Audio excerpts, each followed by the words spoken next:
Olá, seja bem-vindo a mais uma videoaula preparada especialmente para você. Nesta videoaula, nós vamos dar continuidade aos tópicos que estávamos estudando em discromia. Então, anteriormente, nós disponibilizamos discromia 1 e 2. Discromia 1 e 2 temos sobre tópicos gerais sobre discromia, ok? Em dois pequenos vídeos. E nesse vídeo em especial, nós vamos discutir sobre o mecanismo de ação e sobre os principais ativos cosméticos destinados ao tratamento da discromia.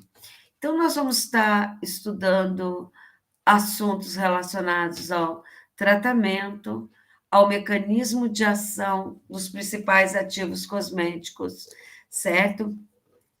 O benefício do tratamento, porque nós observamos o quanto a discromia, principalmente, né, no caso, a principal objeto da ação de tratamento é a hipercromia, né? Então, quanto que a hipercromia afeta a autoestima do indivíduo em geral, né? O quanto que uma pele uniforme está associado aos padrões de beleza.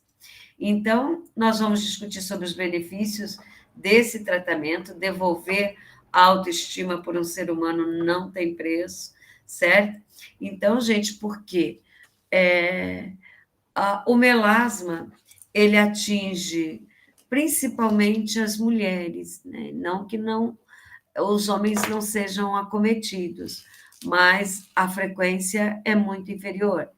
Então, as mulheres apresentam em torno de 40% a 50%, né, dos pacientes, certo? Para tratamento de melasma, e isso se deve principalmente à utilização de contraceptivos orais, ou mesmo aquele melasma gravídico, né, em função da gravidez. E a dúvida das mulheres grávidas, normalmente, é: será que após a gravidez eu tenho a, a, a perda dessa mancha? Como que vai permanecer essa mancha após a gravidez? Então, normalmente, o que se observa é que ela desaparece em torno de 1 ano, mais ou menos, depois do parto. No entanto, né, gente, cerca de 30% em média das gestantes, esta mancha, ela progride, né, com algumas sequelas da mancha, né? Então, vai ter que, sim, continuar um tratamento após a gestação. O diagnóstico do melasma, ele deve ser clínico, né? Então, quando nós falamos presença de qualquer mancha na pele, primeira coisa que nós temos que fazer é procurar um dermatologista para verificar a sua avaliação, né? Então, o diagnóstico é fundamental, né, no tratamento desse problema. E no caso, se for um melasma, a profundidade desse pigmento melânico pode ser realizado através de um exame utilizando a lâmpada de Wood, que vai me indicar a profundidade no caso do melasma, se está superficial, dérmico ou não. E quanto mais superficial, mais fácil vai ser o seu tratamento, né? Então, quanto mais superficial, mais tranquilo, mais eficaz, mais eficiente vai ser o tratamento, né? Então, temos várias maneiras, como nós falamos, possíveis para o tratamento da discromia, e vocês vão observar que os peelings, né, estão aí em torno mais ou menos de 50% entre os modos os mecanismos de ação dos ativos destinados ao tratamento das manchas, né? Então, Vocês vão observar, quase sempre eles estão associados aos agentes clareadores. E entre esses agentes clareadores, nós temos os ácidos tranexâmico, hidroquinona, alfa-arbutina, a vitamina C, o ácido retinóico, o ácido cógico, fítico, glicólico. Nós vamos discutir o objetivo do uso de cada um deles, de que forma eles vão estar atuando na mancha, e, é claro, falar de tratamento para manchas, e não citar a importância da fotoproteção, né, não faz sentido. Então, antes de qualquer tratamento, o uso da fotoproteção é imprescindível, tanto proteção VA quanto VB, utilizada corretamente, tá bom? Então, nesse slide, nós temos aqui apresentado os principais mecanismos de ação dos ativos cosmetológicos, certo? Então, vamos lembrar como se forma a melanina, né? A melanina se forma onde? Lá nos melanócitos, né? Então, tem lá no melanossoma, onde ela vai ser sintetizada, e depois o que ocorre? Uma vez sintetizada, a transferência desses grânulos de melanina para os queratinócitos, certo? Então, ela fica lá depositada nos queratinócitos. Então, gente, todos os mecanismos de ação vão envolver esses processos, ou seja, desde a síntese da melanina lá no melanócito até a sua presença lá nos queratinócitos, né? Então, para isso, são utilizados substâncias que têm como ação inibir a tirosinase, né? Então, porque vamos lembrar que a tirosinase é a enzima que atua sobre a tirosina, que é o aminoácido precursor da formação da melanina. Então, inibindo a enzima, não vamos ter o quê? A formação do pigmento. E várias substâncias são utilizadas como inibidores da tirosinase. Entre esses, nós temos a vitamina C, vocês vão ver o ácido cógico, o ácido fítico, a hidroquinona. Lembrando que alguns desses inibidores, eles podem destruir os melanócitos. Então, eles vão apresentar, assim, efeito citotóxico. Então, seu uso tem que ser com muito cuidado e critério, né? Porque pode ser muito perigoso, porque pode promover o quê?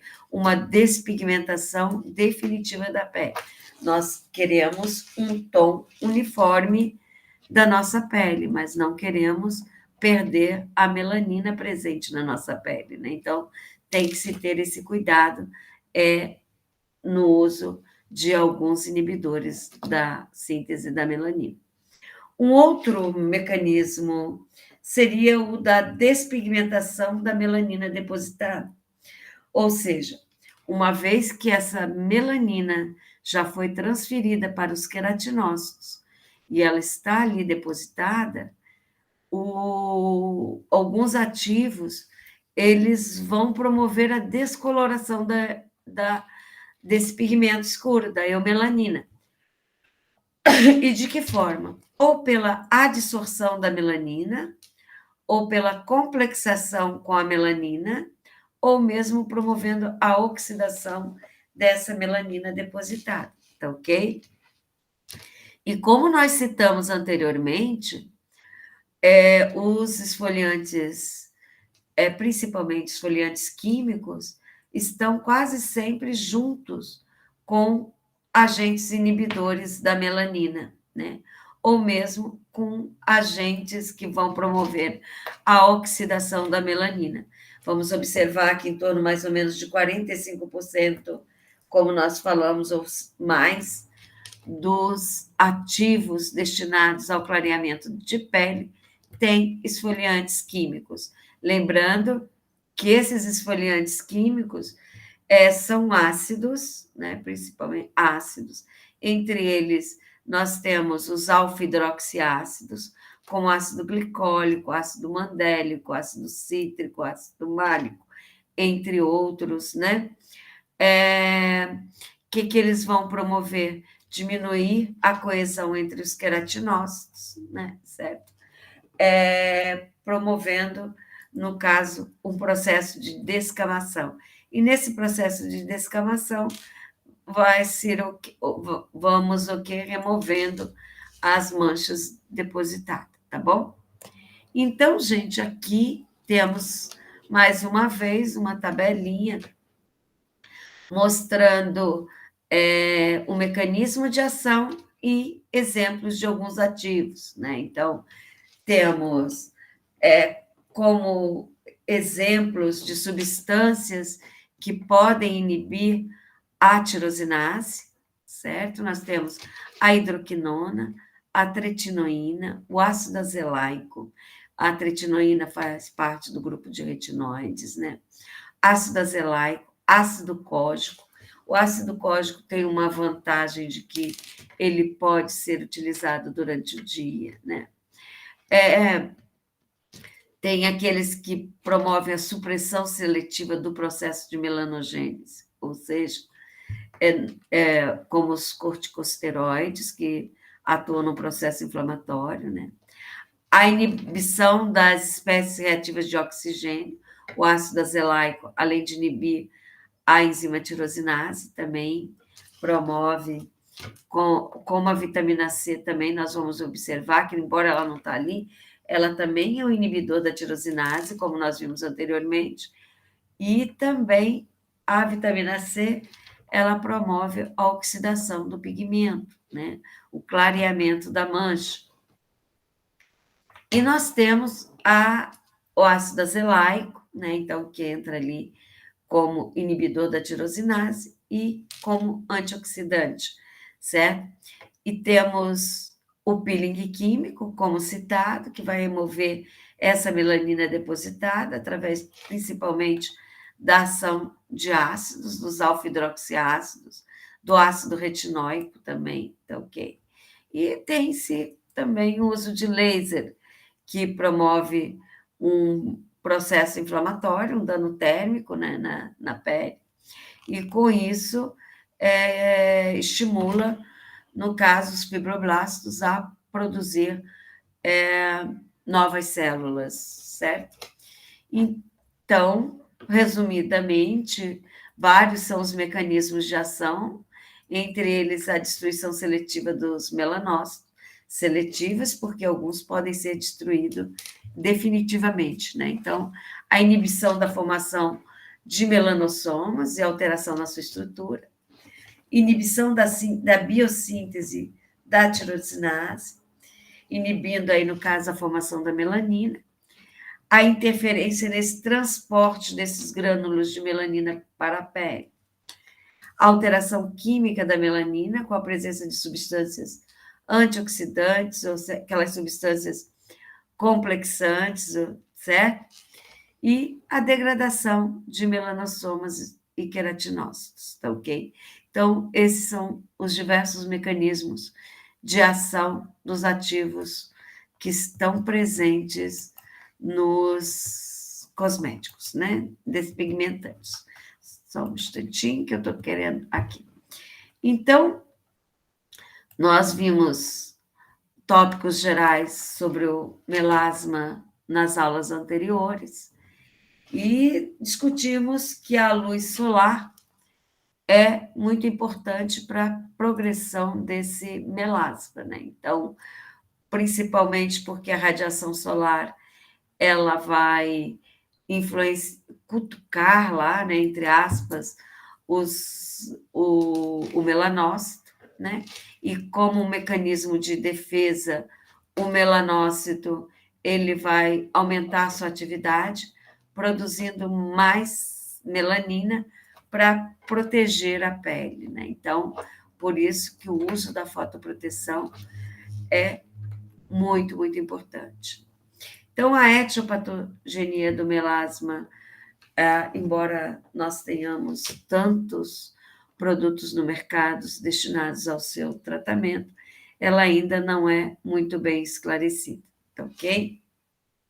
Então, a prevenção das radiações ultravioleta que impedem, no caso, a oxidação dos lipídios de membrana e a liberação dos radicais livres é fundamental, né? Porque senão estimulariam um melanócito a estar produzindo mais melanina, certo?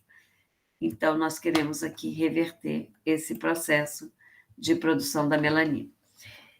Nós, então, também discutimos que o tratamento do melasma não é simples, né? Então, requer paciência, paciência do cliente, muito conhecimento do agente que está fazendo o tratamento, para que, inclusive, possa explicar ao seu paciente, cliente, usar corretamente os produtos cosméticos, né? Qual é a melhor associação para o tratamento, né?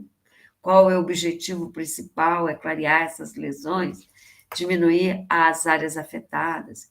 Então, esse tratamento, gente, é um desafio, porque, infelizmente, não existe um tratamento definitivo, né? Então, o melasma, ele não tem cura, certo? E vamos ter que estar tratando constantemente. E diversas substâncias, né, como nós vimos, com diferentes mecanismos são utilizados. Então, vamos a estar meio que repetido, vamos observar aqui os benefícios do tratamento do melasma. Então, é devolver a autoestima ao indivíduo, não tem preço, né? Então, clarear e estabilizar essas lesões, diminuir essas áreas afetadas e impedir que esse pigmento retorne. Então, tem que ser um constante tratamento. Isso vai possibilitar a melhora da qualidade de vida, né? E a elevação da autoestima e aceitação da própria imagem pelo indivíduo. Nós vamos começar a falar sobre os diferentes ativos e vamos falar sobre o ácido tranexâmico. Ele tem ação clareadora na pele, pode ser usado em concentrações de 3 a 5% em creme.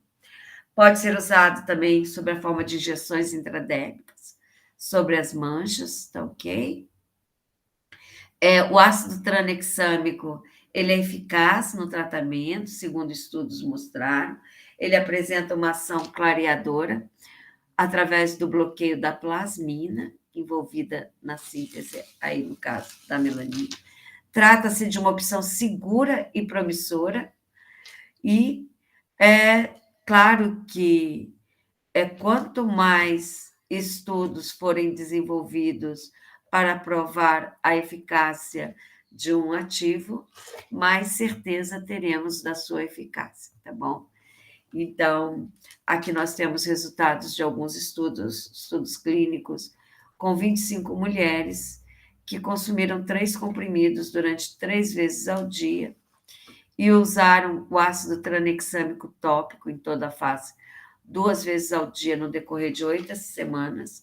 Então, no final dos estudos, observou-se que ocorreu uma diminuição da pigmentação epidêmica, aumentou-se a vascularidade e a quantidade também dos mastócitos, né? Então, em outro estudo, a paciente utilizou microinjeções intradérmicas de ácido tranexâmico, certo?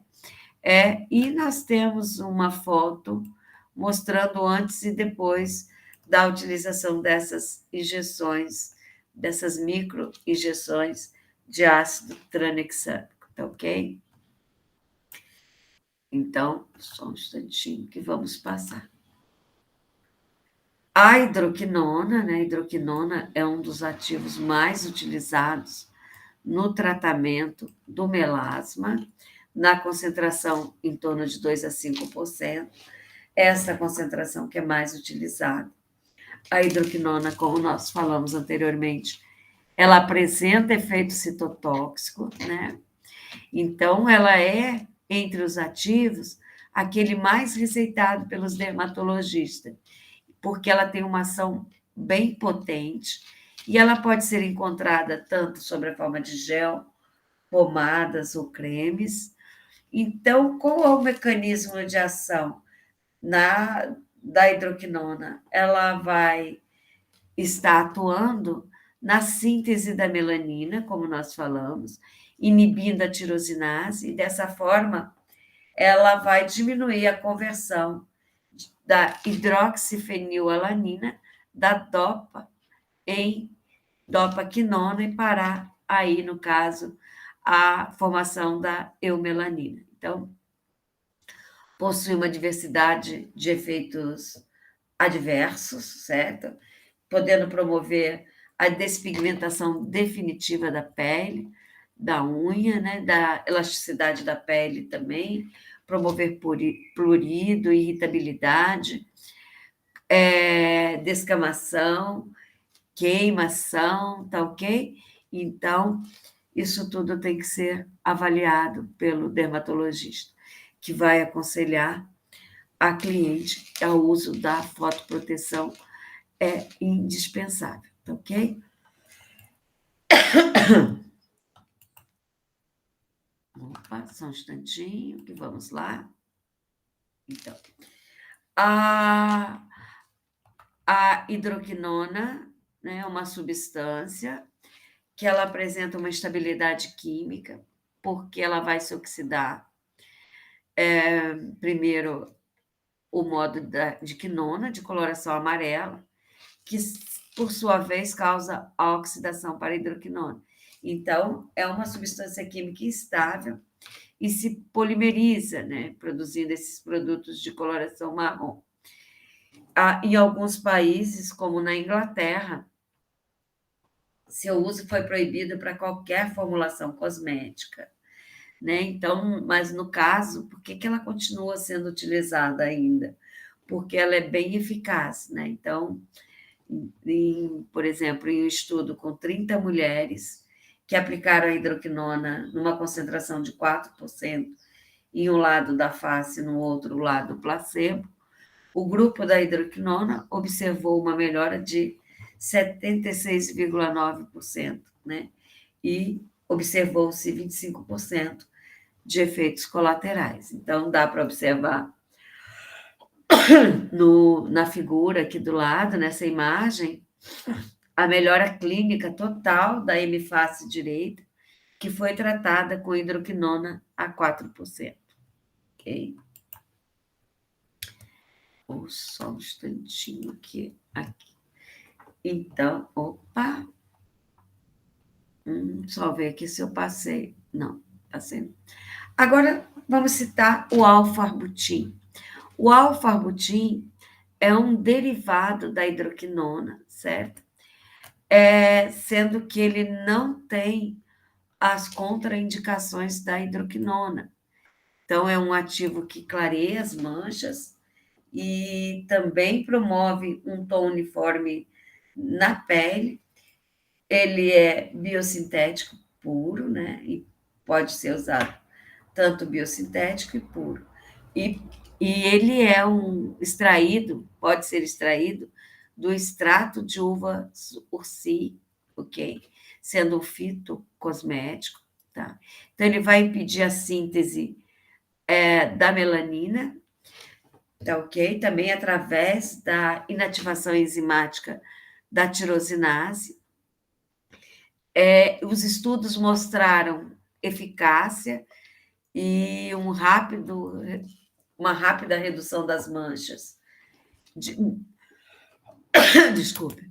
Um estudo, então, com 30 mulheres que aplicaram a hidroquinona. Esse daqui está repetido, tá, gente? Esse estudo embaixo aqui colocado. Né? Nós temos um outro estudo mostrando o alfa-arbutin em comparação com a hidroquinona, onde nós vamos observar que tiveram uma eficácia, a hidroquinona maior, mas o alfa-arbutin bem próximo. No entanto, o alfa-arbutin não tem aqueles efeitos citotóxicos atribuídos à hidroquinona, tá ok?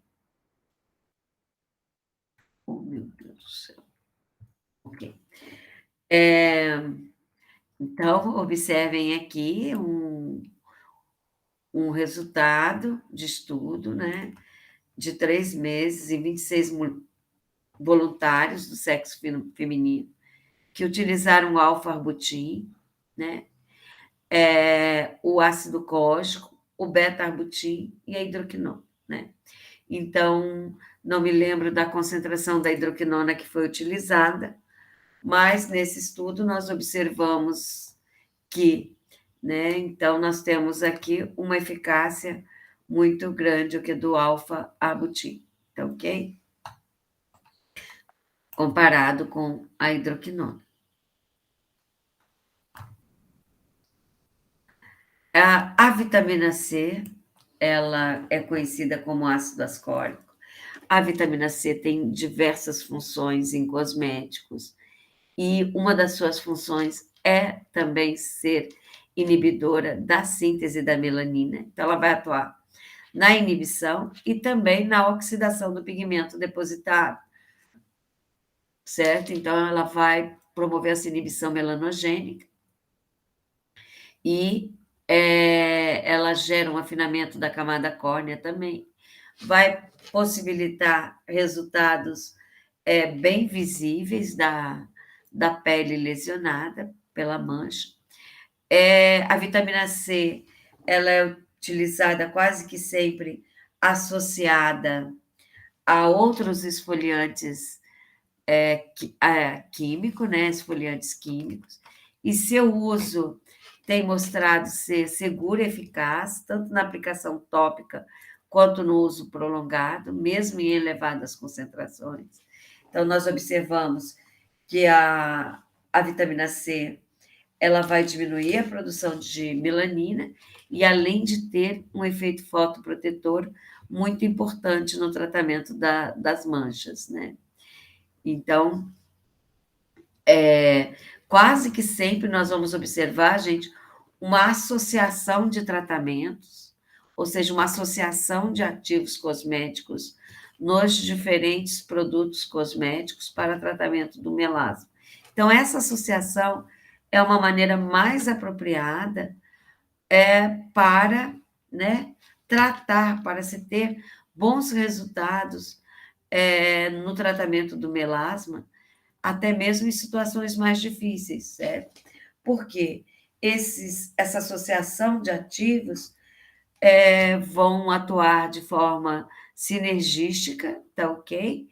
De modo a reduzir o máximo dos efeitos adversos e potencializar esse efeito clareador do produto cosmético, tá ok? Então, a vitamina C tem muita aplicação. Nós sabemos, no entanto, que a vitamina C ela é instável, né? Então, ela é administrada, pode ser administrada pela via tópica. Os efeitos adversos, como nós discutimos, são mínimos. A estabilidade química dela deixa a desejar. No entanto, pode ser utilizado fosfato de ascorbil magnésio. Esse fosfato de ascorbil magnésio é um complexo de vitamina C que tem capacidade de penetrar mais na pele e é estável em soluções aquosas, né? Que vai liberar, no caso, a vitamina C intacta. No entanto, o efeito clareador parece ser um pouco mais leve, mas justifica pela sua estabilidade e recomenda-se seu uso nessa fase de manutenção junto com outros agentes despigmentadores. Ok? Então, por ele ser mais estável, esse fosfato de ascorbil magnésio. Vamos falar um pouquinho do ácido retinóico, né? Então, ácido retinóico é derivado da vitamina A e também muito utilizado em concentrações de 1 a 10%. Tem diversos mecanismos de ação associados a ele, interferência na transferência do pigmento dos melanossomos, efeito esfoliativo, também dispersão desses grânulos do pigmento da melanina nos queratinócitos, acelera a renovação celular e, nesse processo, eleva a perda do pigmento, e o ácido retinóico, denominado de tretinoína, certo? Então, deve ficar aí na face de 4 a 24 horas. com aplicações mensais, semanais ou seriadas, né? Tem que observar bem direitinho o tratamento pelo médico dermatologista, né? Então, pode trazer complicações, como telangiectasias, erupções acneiforme e queratite superficial também, né? Então, sempre uso com cuidado e com recomendações do médico no uso do ácido retinóico, tá ok? Que ele também não pode estar presente nos cosméticos para venda comum, né? Então, vamos observar que ele é eficaz, né? Utilizados aí em clínicas após peeling e seriados, 2 vezes por semana, foi verificado bons resultados. Então, para tratamento do melasma, né, certo? E também estudos mostram uma boa tolerabilidade, sem efeitos adversos significativos, tá ok? E o ácido códico, né? Então, o ácido, deixa eu ver se eu não passei algum outro, não, passei não. Vamos falar do ácido códico. O ácido códico, ele traz vários benefícios, né? Porque ele é um despigmentante de origem natural, obtido da fermentação do arroz. Ele é uma enzima, ele vai atuar inibindo a enzima tirosinase. Ele não tem aspecto irritativo, não é citotóxico, e uma grande vantagem é que ele não é fotossensibilizante, né? Então, ele pode ser usado durante o dia. Isso é uma grande vantagem, porque a maioria dos ativos que têm ação de inibir a tirosinase, eles são fotossensíveis. Então, não podem usar durante o dia. Além de não poder ser utilizado durante o dia, esses outros ativos que nós falamos, né, tem que ter cuidado muito na fotoproteção. Claro que o ácido códico, ele pode ser usado durante o dia, mas também com o uso da fotoproteção, né? Então, ele é utilizado como substituto no caso da hidroquinona, no caso do paciente ter sensibilidade à hidroquinona, e junto com o ácido glicólico, o seu efeito pode ser potencializado. No entanto, gente, é importante falar que ele é incompatível com o ácido ascórbico, aí, o fosfato de ascorbil magnésio, esse VC-PMG, né? Ele não pode ser usado, né? Então, com a forma estável lá do ácido ascórbico, a ação dele é potencializada, ele é muito utilizada, desculpem, anteriormente que eu falei, junto com o ácido glicólico, né? Então, observa-se que essa associação, ela é eficaz para prevenir o quê? A volta do melasma, tá bom? Então, ainda falando lembra que nós falamos que os cosméticos, eles são associados, nós temos associação de ativos em produtos cosméticos, aqui eu mostro né, que temos associação do ácido códico, do ácido tranexâmico. Então, a vantagem do ácido códico, que pode ser utilizado durante o dia, né? E para promover o controle ali do clareamento do melasma. Então, o efeito da sua ação pode ser observada em torno, mais ou menos, de 2 semanas, né? Mas é claro que pode variar em função de vários fatores. Entre esses fatores, o tipo de pele, né, o fototipo, a concentração desses ativos, quais são os veículos do pH, da integridade dessa pele, né, e a localização do melasma, a profundidade dele. Concentração normalmente de 1 a 3%, tanto em forma de géis, cremes, emulsões, fluidas não iônicas, géis e loções aquosas, né? Então, os resultados normalmente se observam com a continuidade do uso por um tempo observado aproximadamente de até 6 meses, ok? O ácido fítico também é um ácido extraído de plantas, está presente em grãos de cereais, como aveia e arroz. Mas o ácido fítico, ao contrário do ácido cógico, ele é fotossensível, né? Então, por isso, ele pode ser utilizado somente à noite e sempre pela manhã fazer uso do protetor solar. Então, no caso do ácido fítico, ele é incompatível com alguns medicamentos, com alguns fármacos, por exemplo, com a eritromicina, o peróxido de benzoíla, a, a clindamicina e também com o arbutin. Nós vamos falar do arbutin. O arbutin é um análogo da hidroquinona, né? É o gel de carbopol, sais de cobre, ferro e magnésio, porque ele tem essa ação quelante, né?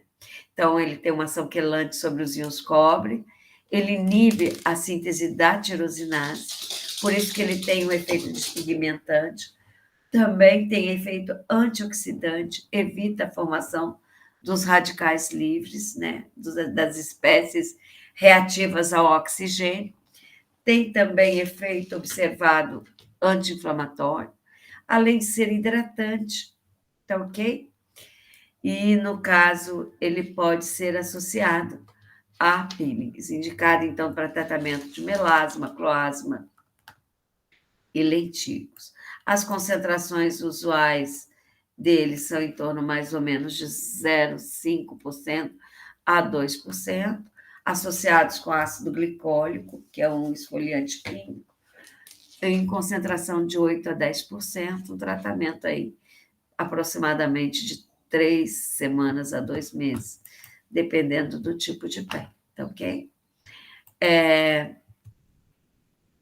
Nós temos aquilo que eu falei para vocês, um resultado de um estudo onde se utilizou o ácido fítico e a hidroquinona, né? Então, e observou que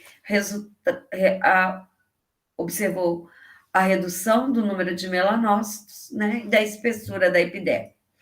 Então, o que quer dizer isso aí? Nós vamos observar que quando a gente observa a espessura da epiderme, com a hidroquinona, a gente observa que o ácido fítico teve uma eficácia melhor, ou seja, reduziu em uma maior, né? Uma maior proporção aí, no caso, da espessura da epiderme.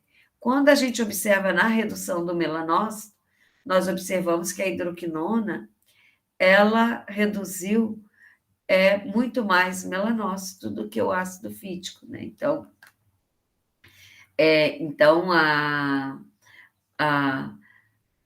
a gente, o que nós chegamos à conclusão nesse estudo?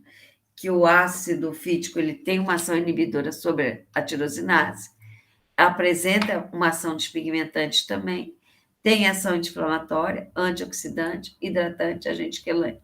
Porque mesmo ele não sendo tão eficaz quanto a hidroquinona no tratamento das manchas em si, mas ele tem uma maior segurança, né?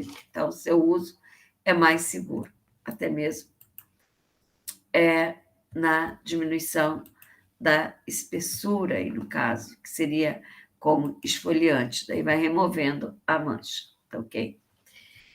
Em relação ao tratamento com ácido glicólico, o ácido glicólico daí já está relacionado aos peelings, é um dos mais utilizados. É um alfa-hidroxiácido, certo? Então, ele diminui a coesão entre os queratinócitos. Então, entre todos os alfa-hidroxiácidos, o ácido glicólico ele é mais efetivo. Por quê? Porque ele tem o menor peso molecular. E essa propriedade facilita a sua penetração, né? E ele também apresenta baixo poder fotossensibilizante e tem capacidade de provocar respostas imunológicas. Então, o peeling de ácido glicólico, ele vai estar sempre como adjuvante no tratamento do melasma e também após o tratamento com hidroquinona, né, para reduzir o risco da hiperpigmentação, né? Então, ele é relativamente barato e a profundidade do efeito do ácido glicólico está relacionada à sua concentração e também o pH, né? Aqui nesse próximo slide, mostra desculpem aqui, mostra alguns resultados, né, de pesquisas relacionadas com o uso do ácido glicólico, né, para remoção de manchas. É claro que a combinação aqui de ácido glicólico e hidroquinona, 2%, certo?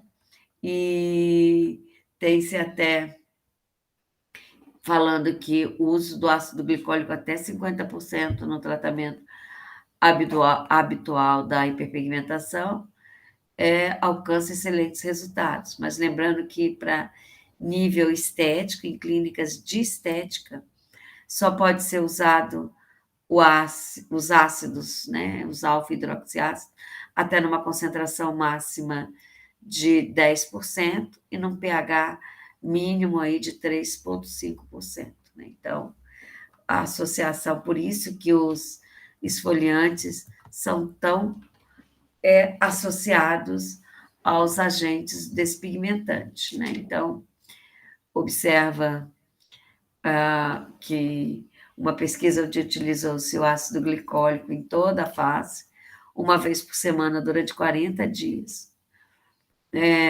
no total de 8 sessões, né? Então, comparando as imagens, a gente pode verificar que a ação de despigmentação do ácido glicólico na face do paciente, ele utilizou, né, para tratar as efélides, que são as sardas, né? Então, usou aí, no caso, o ácido glicólico junto com o ácido cólico, né? E que tem demonstrado efeitos bem positivos, certo? No tratamento do melasma. Temos aqui uma tabelinha, resultado de uma pesquisa, aonde o pesquisador, só um instantinho, verificou a frequência dos principais ativos nos produtos cosméticos despigmentantes disponíveis no mercado. É claro que essa pesquisa ela foi realizada em 2007, mas acredito que não tem grande variação. Então, vocês vão observar, gente, aqui, ó, mais utilizado, observamos a presença da vitamina C. Né? Então, a vitamina C, 35%. Depois da vitamina C, nós vamos observar que vamos observar o uso da hidroquinona, né, 28%. Não, antes da hidroquinona, ácido glicólico, lembra que eu falei que elas estão sempre associadas. Gente, eu acho que só ver aqui se parou a minha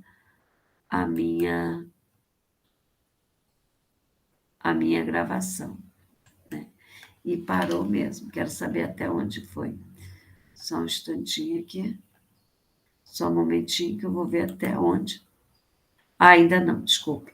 Pensei que tivesse parado, mas acho que o que parou foi o compartilhamento com vocês. Então, eu vou voltar lá na minha tabelinha, tá? Então, desculpem aí, porque tem acontecido várias vezes de eu estar apresentando e o que acontece? Parar a gravação, né? Então, vamos verificar aqui se continua o compartilhamento. Só um momentinho que eu vou voltar ao compartilhamento aqui com vocês. Só um instantinho. Parece que não está compartilhando a minha tela. Um momentinho, por favor, que eu estou verificando. Né? Então, eu acho que eu tenho que compartilhar novamente. Um momentinho. Aqui. Não, parar, não. Compartilhar aqui. Ué? Então, não está dando oportunidade de eu compartilhar a tela, mas vou voltar lá. Naquela, né? De qualquer maneira, não sei se está, porque compartilhando, porque não está me avisando aqui a plaquinha de compartilhamento da tela, tá, gente? Mas vou voltar lá na tabelinha que eu estava. Só um momentinho. Estava nessa. Cadê a tabela? Só um momento, por favor. Então, essa tabela eu acho ela interessante, porque nós podemos observar que entre os ativos nós temos a vitamina C, que foi mais frequente, o ácido glicólico, ok? A vitamina C, ela é inibidora da tirosinase. Então, depois do ácido glicólico, a gente observa a, a presença da hidroquinona, né? Hidroquinona muito receitada para tratamento do melasma, né? E vários do que nós discutimos, né? Então, o ácido fítico, o glicólico, o cógico, o lático, o málico, o mandélico, o tartárico. Lembrando que os ácidos eles vão estar atuando, esses alfa-hidroxiácidos, né? Vão estar atuando como promovendo a esfoliação, o ácido cógico, o ácido fítico inibindo a tirosinase. Temos, então, o alfa-arbutin, que é um análogo da hidroquinona, sem efeito citotóxico. Temos várias marcas registradas, como o Alpha White, tá ok? Temos vários extratos de plantas com função clareadora também, tá ok? Então, só para vocês observarem. Aqui mostrando para vocês a importância da associação dos ativos para o tratamento do melasma em produtos cosméticos. Então, observem que nessa figura que nós temos o azulzinho, aqueles em que a percentagem, uma quantidade de produtos avaliados, 10, que tem só um princípio ativo no produto principal, esse vermelhinho mostrando produtos cosméticos, em torno mais ou menos de 60% com 2 princípios ativos despigmentantes, em torno mais ou menos de 60% de um pouquinho menos, né, de 60%, associação de 3 ou mais princípios ativos, e até mesmo nós vamos observar a associação de produtos ativos despigmentantes com produtos ativos esfoliantes químicos, né? Então, observem como é constituído esses produtos despigmentantes, tá ok?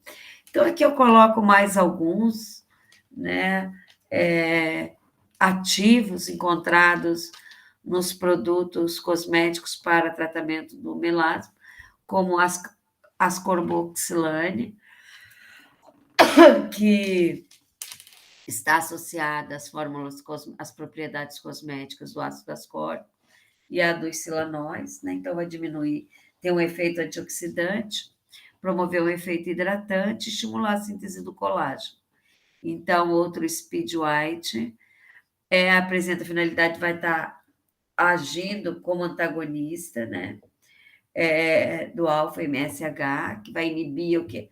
Todas as cascatas de reações que levam à formação da melanina.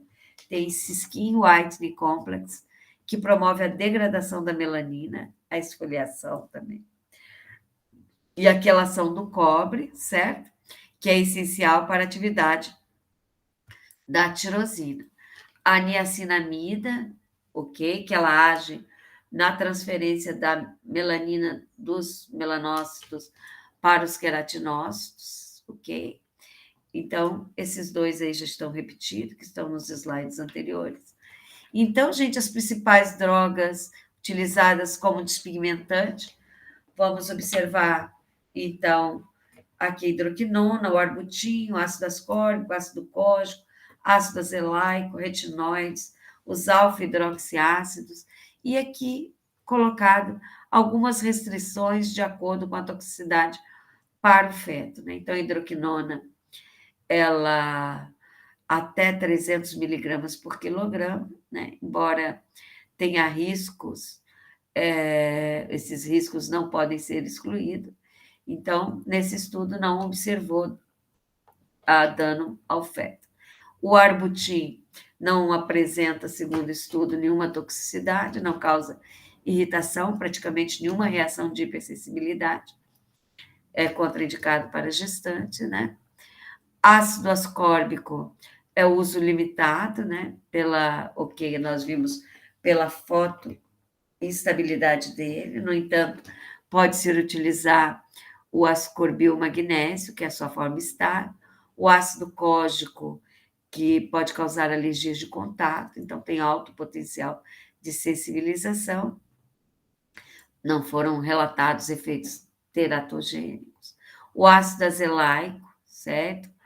Em exames toxicológicos referentes à fertilidade, embriotoxicidade, tetragenicidade e em animais também não indicaram qualquer risco, né?